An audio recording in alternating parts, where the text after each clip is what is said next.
I'm Kim Anderson. I am Chief Operating Officer of Bay Point Wealth, and just wanted to welcome you all and thank you for joining us today. We've been a member of the Severna Park Arnold Chamber of Commerce for many years, and we were excited when they invited us to do this webinar. We thought it was a great idea. We're certainly in unprecedented times and a lot of uncertainty out there. So it's very unsettling to us personally, individually, but also to the markets. And so definitely a lot of people have questions about how they should be responding. At the same time, Zoom is becoming a household name and a household word, and it's certainly changing the way we're working. I don't know about for you guys, but we're finding new ways to work with other coworkers and with clients. And doing events like this is our first webinar. So, if we have some technical difficulties, just know that that's because we're still learning. And, also my dad, who's 82 and really has difficulty with technology, he's been able to join family game night. So, human ability to adapt and human ingenuity is truly amazing. And I'm certain that will be a factor in the markets going forward. So before I introduce Jim, who's our speaker, I just wanted to do a few housekeeping details. So we do have a Q&A open, and if you'd like to, it's at the bottom of your screen. If you just roll onto the screen, you'll see a Q&A button, and then you can type your questions. I'll be monitoring that during the presentation, and I'll be feeding those questions to Jim, and that'll make it more interactive and more interesting for everybody. If we don't get to your questions, we're going to try to keep this to a half an hour. So if we don't get to your questions, we will certainly follow up with you afterwards. So without further ado, I'd like to introduce Jim Kantowski. He is Chief Investment Officer at Bay Point Wealth. And in addition to having many years of experience managing portfolios, he's also a certified financial planner and a certified public accountant. So he not only understands how to manage portfolios, but understands the interrelationship between portfolios and your tax situation, and also planning for your overall financial goals. So without further ado, I'll hand it over to Jim. Thanks, Kim. We are definitely in unprecedented times. Can't imagine that, in the beginning of this year in 2020, that I would have ever been in Zoom in a conference room giving a presentation because we were quarantined. It just never really could have ever imagined it happening. So what you said about ingenuity is also correct. I'm now with I have a preschooler and some teenagers also, and they are all on Zoom taking classes at home. And it's really interesting to watch my 5-year-old sit in class on Zoom and like it's nothing. So everybody's adapting pretty well and moving forward. And so it'll be interesting to see how we come out of this in terms of how we interact with people. So I'm going to try to use my technology now and share my screen. Hopefully I can do that.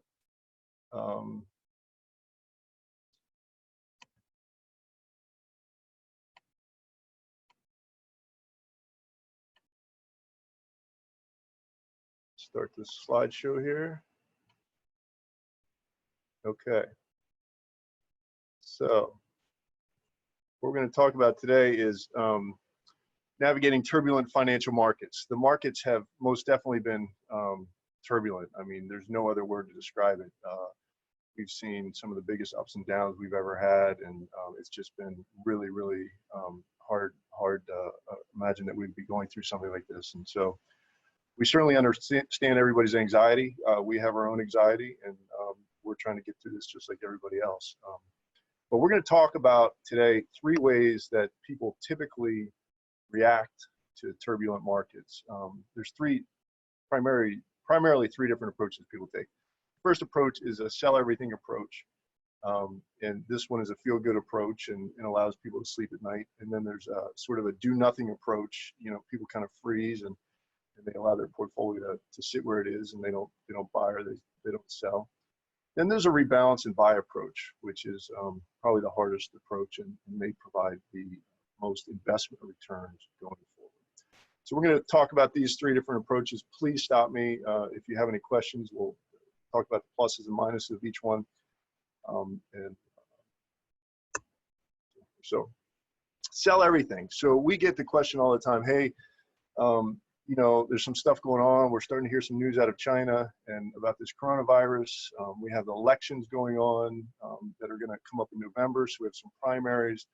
We still got issues with China. We have a lot of things going on. So people will want to react and they'll want to sell everything. They'll want to go to cash and put their money in a safe place and want to wait for things to recover. And that sounds like a really good approach, but typically what happens, and this graph here is a graph of typically an economic cycle. And, you know, maybe here is 2008, 2009.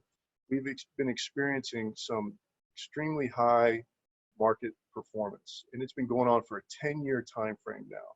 So it's really hard to imagine something after it's been going on for so long to really go south. We've had a lot of different events occur and nothing's really been able to bring the markets down. So well, we've had some ups and downs, but for the most part, we've had positive returns upon positive returns. So back in January, the end of January, 2020, we were probably here at this point where, you know, everybody was sort of experiencing euphoria, nothing can really go wrong. And so we're all good. People, the meetings I was having were, hey, let's put some more money in the market, let's make some money and that sort of thing. So people tend to want to invest at that time.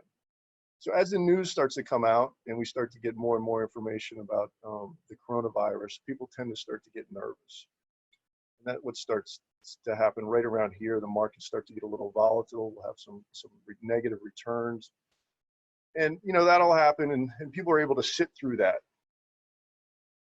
But it starts to go down a little bit more, and the media really picks up, and we start to hear about new cases in the U.S., and we start to hear about deaths in the U.S., and then we start to hear about, you know, all these different cases in New York, and the governors start to come out, and they start to say, hey, we're going to stay in our houses, we're going to close all businesses. It gets to be a point where it's really, really scary.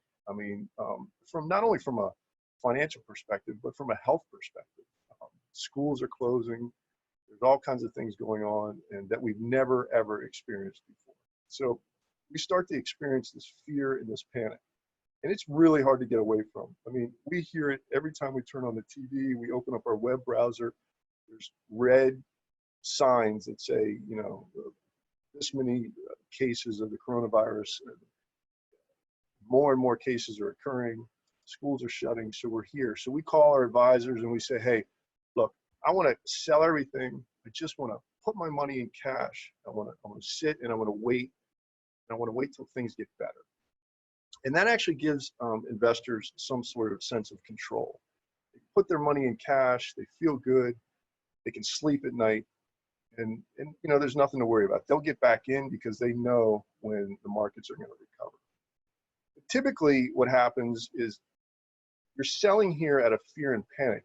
You're letting emotions essentially drive your investment strategy. And we know, you know, through history, we know that emotions driving our investment strategy probably aren't the best things to do. I mean, investors experience a loss in their portfolio at a 10 times higher rate than a gain. So emotionally, that is. So emotionally, a loss is much more profound than a gain. So investors typically sell here. They'll want to liquidate their portfolio. And honestly, in this case, it's been a little odd. People aren't only liquidating their stocks, they're actually liquidating everything, which has caused a little bit of uncertainty in the bond markets and some of the safer investments. So they're going to sell everything here. They're going to wait till things get better, and they're going to reinvest here. What happens if you look at that from a long-term investment perspective, you're doing quite the opposite what you should be doing. Here, you're selling low, you're waiting for things to get better, you're actually buying in at a higher price.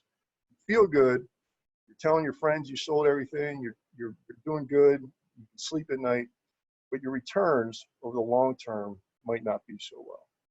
And I'm not saying that I know what's going to happen with the stock market. I'm not saying we're here. We could still be here. There could be some more negative investment returns, but we just don't know. And for some investors who actually sold here, and did a really good job in getting out beforehand, now we're at this point where we've experienced this week, for example, we had a 7% return on Monday in the S&P 500, a moderate day on Tuesday, a big returns on Wednesday. Today's another positive day. So maybe they're thinking, hey, this is it. This could be the positive investment returns that I'm looking for. And they're looking to get back in the market. They get back in the market, and what happens next week? It comes out that maybe a vaccine doesn't work or something like that. There's some more news, there's more volatility, it goes down. So then there's a cycle of kicking yourself that you made the wrong decision. So sell everything. It feels good, but it typically doesn't work in the long run. I'm not saying it's the wrong answer. You just might have to accept lower investment returns over time. Jim, this reminds me of your analogy about a roller coaster, because this graph looks a lot like a roller coaster. So maybe you could just share that. Yeah, so we've definitely been on a roller coaster ride the last month. But if we think about a roller coaster, the safest place we can be when we're on a roller coaster is actually in our seat. So if you imagine you're going on these ups and downs and you said, hey, look, this thing is too scary, I got to get off. It just would be even worse. So you really, if you're going to be invested in the stock market, you have to be willing to stay in your seat and not get off the ride. So it's not easy. So this graph here will help illustrate that a little bit more. This shows how investors have been rewarded for having investment discipline, and this shows that if you invested $1 in 1970, that $1 over a 40-year time frame would have turned into $69.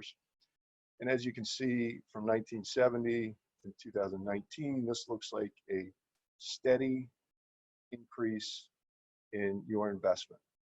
But as we all know, that is not the case. We see, some major ups and downs. If you just look in this 10-year time frame that we experienced, we had, not only did we have the dot-com crash where you couldn't go wrong picking an investment until it crashed. Then we had the 2011 terrorist attacks where, the travel industry and the hotels, they really were in a very similar situation to where they are now. They were hurt really, really bad. And then we had the subprime mortgage crisis where Lehman Brothers went out under, and things were difficult. So if you look at this graph from 1970 to now, we had some really, really difficult times, some really bad situations. But as we said, if you just stayed in your seat and you kept your investments as they were, you had a positive return over time. So Jim, I'm sorry, can you just define discipline there? Because it's saying markets have rewarded discipline. What exactly does that mean? Yeah, so discipline is, it's essentially creating an investment strategy and having the discipline to stick to that investment strategy. So if you are investing in the stock market and you want to have positive returns over a long period of time, you have to have the discipline to not get in and out of the stock market. It tends to lead to lower investment returns. So that's not easy, especially in today's world where you can push a button and you can sell a stock at any point in time. The news is relentless. So it's not easy to have discipline in this time where we are. So reacting can hurt performance. So this is an interesting chart. So if you invested $1,000 for a 30-year time frame, that money grows to $17,000 over that time frame. If you were to liquidate your portfolio and you were to get out of your stocks, just put everything in cash, and that next day was a positive return. I think in March 13th or 14th, I forget what it was. The markets were having a really, really bad week. It was some significant declines. I was coming home from work that day. It was Friday. It was like 3:30. There was a press conference going on at WTOP, and I was listening in. And I looked at my phone, and the markets were green, and they went from 6% up, I think, to 13% up that day. And so that was one of the best days we've had in history in terms of the stock market. And so if you had sold your portfolio the next day, you have this experience where you're kicking yourself and you're saying, oh my God, I got out of the stock market. I sold all my investments. It went up 13%. I just missed this one day. So as you can see, that leads to a lower investment return over time, almost 0.4% over that time frame, which is significant. It's a decline. But let's take it a little bit further, and let's say we missed the 5 best single days, and we've had some of those days in this time frame. And like this week, for example, you miss 5 days of positive investment returns. That's 15% or something like that. Your investments go down. Your return on your portfolio is down now over 1.5% over a 30-year time frame, and that's significant. I mean, that will lead to a lot less money. So we really stress that reacting and making a decision based on what's going on in the current markets is really difficult to do. You may make the decision in the beginning to get out at the right time. You may have sold your portfolio when you started to hear news about the virus, but but with these positive returns, it's really even harder to know when to get back into the stock market. So those were 2 graphs that sort of illustrate why you would want to stick out and stay in the market. So the do nothing approach, this tends to be what a lot of people lean towards. I'm just going to use an example of a investor that has 50% in stocks and 50% in bonds. And, that's a fairly conservative investment allocation. That's something they can stick with. We go through a very difficult time like we're going through now. What happens is the stock portion of the portfolio actually goes down. So now all of a sudden you only have 40% of your portfolio in the stock market. And not because bonds or your cash or anything, your safer investments did anything great in terms of investment returns, but just because the stocks declined significantly, the bond portion of the portfolio went up. So naturally what that leads to is a more conservative investment portfolio. You no longer have 50% in stocks. You have 40% in stocks and 60% in bonds. And so, if you do experience more negative returns, you're not going to be as affected as bad going forward. I mean, overall, from where you were, you're still affected significantly, but you're not going to be affected as bad since you only have 40% exposure to the market. In addition, though, on the flip side, if the market does recover like we saw in those other 2 graphs, you're only going to have 40% exposure to that market, the stocks. And so your recovery might not be as significant. But this is one that, a lot of people can handle. If they do a good job figuring out how much risk you need to take to achieve your investment returns, how much stocks versus bonds in the beginning when they're creating a financial plan, they know they can handle a loss on 50% of their portfolio because they have this safer piece over here, which will give them some stability. They won't lose everything. Interesting enough, though, sometimes people aren't really aware of what they actually have in their accounts. And so I've seen some very conservative investments with investors with only maybe 25 or 30% of their portfolio in the stock market, and they get extremely nervous and they want to, kind of sell everything. They want to do that. And but the reality is their exposure to what's going on is not that much. So knowing what you have before there's a crisis is really important. and planning for a crisis beforehand is important. So a do nothing approach is a perfectly fine approach, and one that we see quite often. So here's a graph, a chart, which shows a portfolio that consists of 60% stocks and 40% bonds. And it shows the cumulative investment return after a significant market crisis. So let's just start over here. We've heard a lot about Black Friday, 1987. The stock market went down, I think, 23%. We had, I think, during this crisis, we had our second worst day in history. It wasn't 23%, but it was significant, and it was painful. But as you can see, 1 year after that happened, the return on that 60% stock, 40% bond portfolio was 19%. For 3 years, that same portfolio, if you didn't sell everything and you just waited it out, was 33%. And over the next 5 years, that return, that cumulative investment return, was 76%. So we can see more events that have occurred over time where there was significant crises in the markets. You know, the one we probably all remember the most is the 2007, 2008 crisis that we just came out of 10 years ago.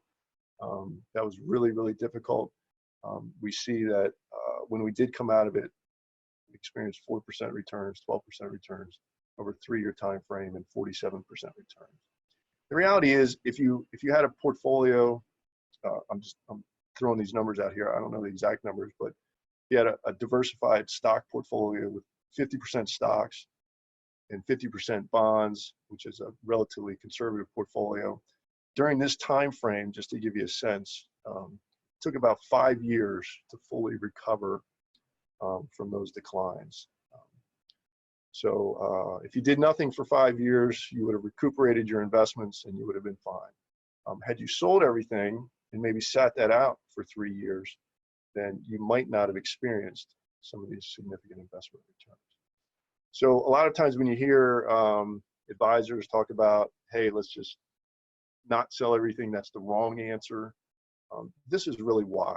It's because of these positive returns that occur after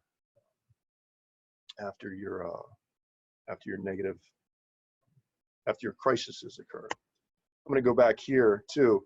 The other reality is, if you had 50% stocks and they went down and they're only 40% of your portfolio, if you were to sell your investments here, you essentially lock in your losses. So there's really no way of recuperating from the declines, and you now have less money, and your portfolio is totally safe in cash.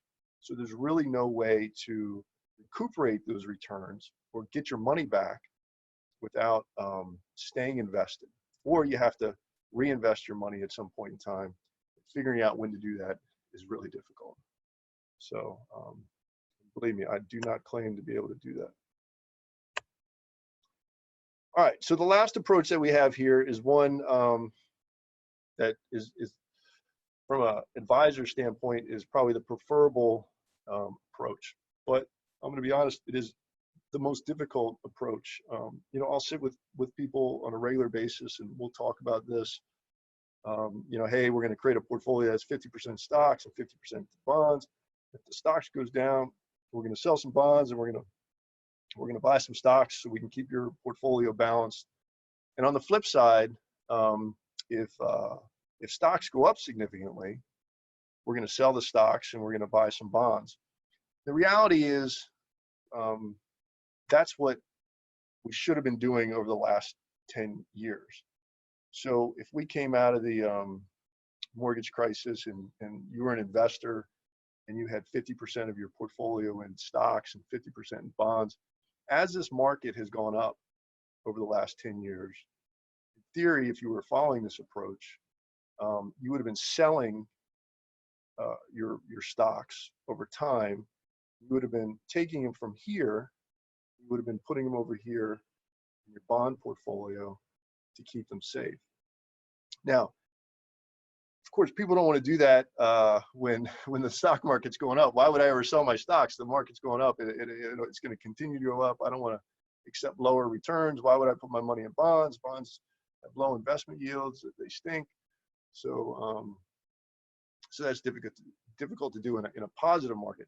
It's equally difficult to do in a negative market, especially now with all this volatility. I mean, to be able to rebalance a portfolio and actually take money from a safe investment, put it into a riskier investment, is really, really difficult to do.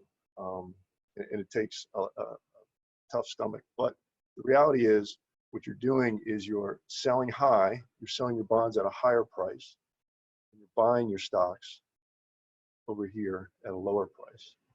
We've all heard in the past that the way you make money is you buy low and sell high. I mean, if you went to the mall and the analogy is if you went to the mall and you've been looking at something to buy for a really long period of time, but you couldn't afford it, all of a sudden there's a sale on that product and the price goes down significantly, you can afford it, so then you're able to buy it. And it's just, this is what we call a disciplined approach or an analytical approach, where you're able to keep your emotions out of your investments. You're able to turn off the news. You're able to turn off CNBC. You're able to think about your own personal situation and understand how your mix of stocks versus bonds affects your overall situation.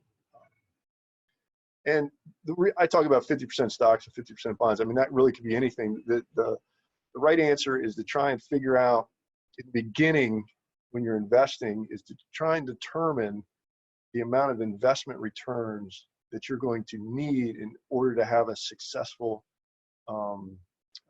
retirement or life experience. So if you need a certain amount of money to live off on a regular basis, that would be your income, and you have a certain amount of money investments to get it from, you need to make sure that your portfolio is designed in order to get those investment returns in order to meet your needs. So if you went through a financial plan and you needed 6% on your investments to meet your spending objectives, and all your money's in cash where you're only earning 1%, that just doesn't work. So there's a need. So you got to build a portfolio on what your needs are. And you also have to build a portfolio on what your risk tolerances are. And these are the times that we reevaluate our risk tolerance. We find out what we can really stomach. So rebalance and buy is a really good approach if you can do it. If you had the right investment strategy in the beginning, and you had a good understanding of this, in theory, you should have been buying stocks for the last couple weeks instead of selling them. So again, to illustrate that, this is basically my fourth chart illustrating that, a history of the ups and downs since 1926 through 2019. And I'm going to kind of step back a little bit. And so one of the things we hear a lot is that we've never seen this before, and this time it's different, and we're never going to come out of this. We hear that quite often. And the reality is, all these different things that have happened from 1926 to now, they were all new events. We had never really seen any of those events in the past. We'd never experienced a subprime crisis. We'd never had a 23% loss in the stock market. So they're all new events, and we need to have some sort of faith that at some point in time we'll overcome those events. So anyways, this shows different time for this red. These big negative numbers are S&P 500 declining 20% or more.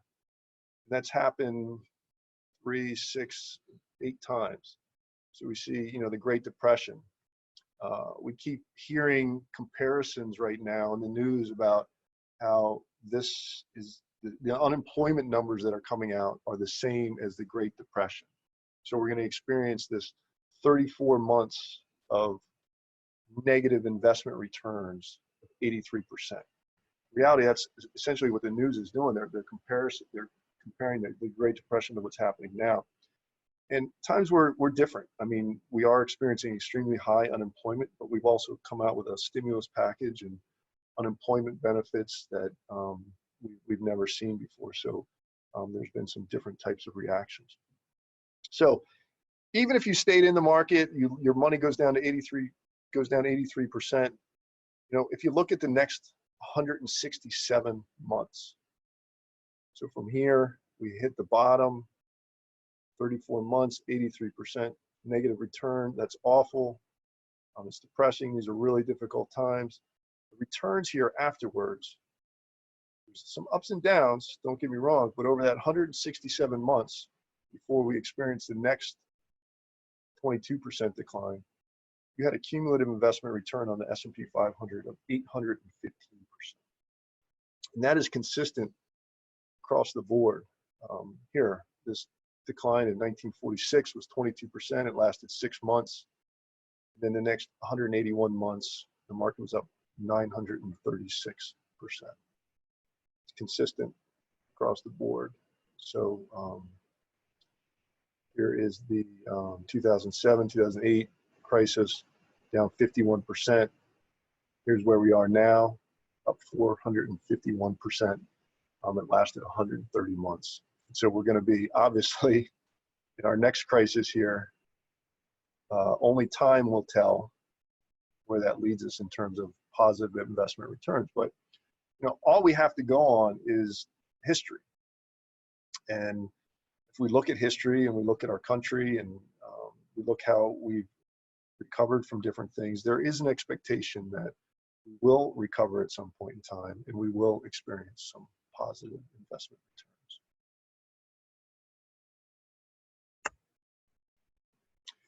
returns. Another graph that illustrates that point, this is S&P declines of more than 10%.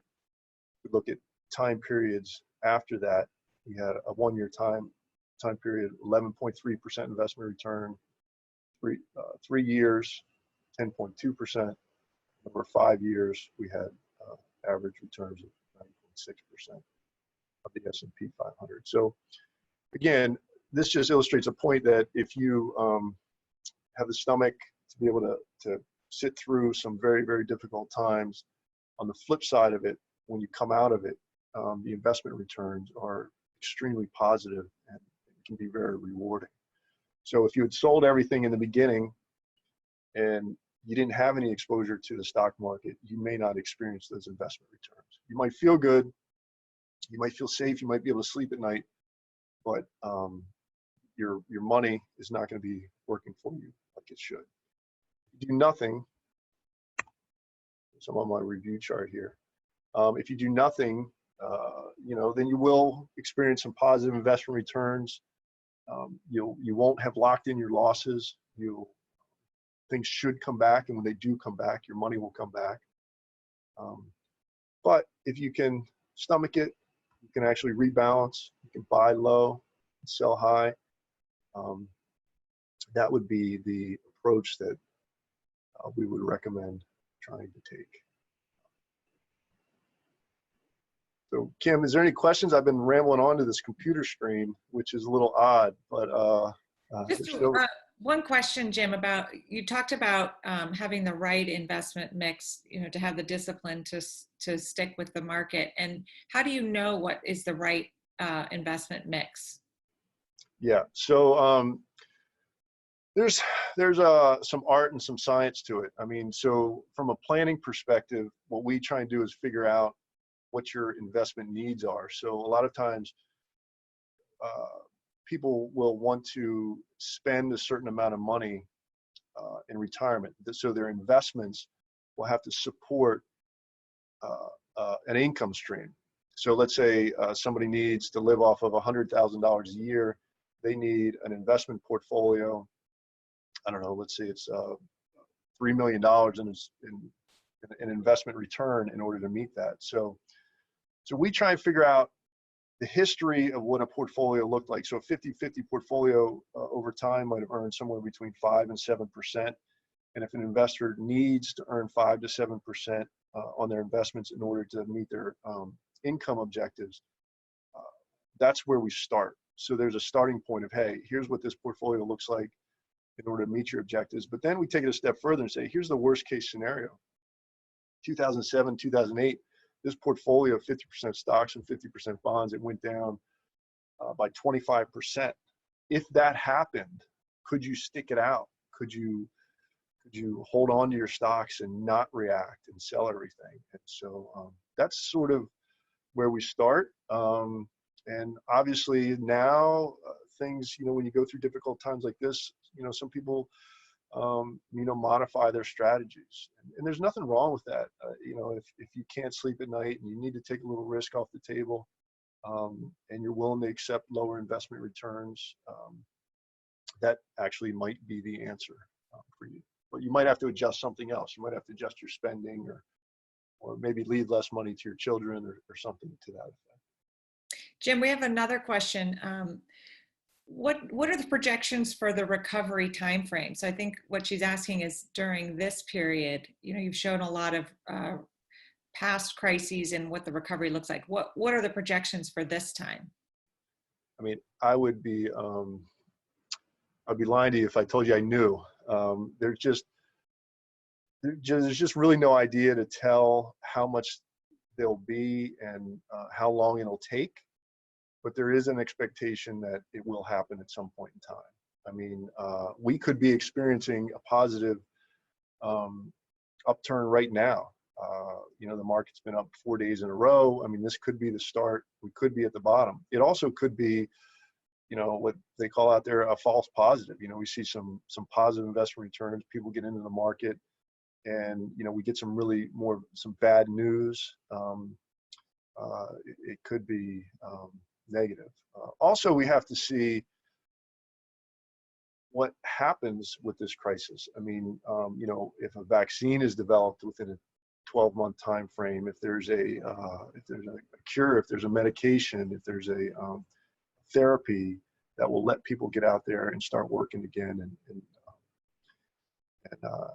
regenerate the economy. So there's really no way to tell the exact when it will recover. I don't know if we're at the bottom. It could get worse, but history tells us there will be a positive return at some point in time. Sorry. Okay, that was Jim. Just one final follow-up. So if people wanted to reach out to you directly, how would they get in touch with you? Yeah, I mean, our website is baypointwealth.com, or my email is jkantowski@baypointwealth.com. We have four advisors that work at the firm, and so you can reach out to any one of those advisors. You can email me directly. I'm happy to answer any questions. Look, we understand this is difficult, and we're more than happy just to sit down with people and do what we can to maybe ease some fears and kind of take a look at their portfolio and see where they stand, and help them understand what their risk associated with a portfolio is.